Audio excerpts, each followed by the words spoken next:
Guys, magsasagawa tayo ng ano natin, discharge test para sa UPS natin o sa backup. UPS ranking naman. UPS IT MBOC. UPS natin yan yung tinatawag na uninterruptible power IT. supply. IT. Nakat na yung ano natin. Karena guys, nakat yung power natin.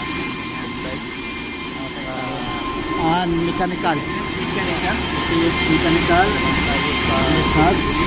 Mechanical MBOC. Ang dumi ko. Supply natin yung current natin. Hintay tayo ng 5 minutes para malaman natin. Napapansin natin guys, ito yung flow ng current natin yung dito makat yung current natin, dito yung bypass natin. Ayan, mamaya pagkatapos ng 5 minutes ano natin.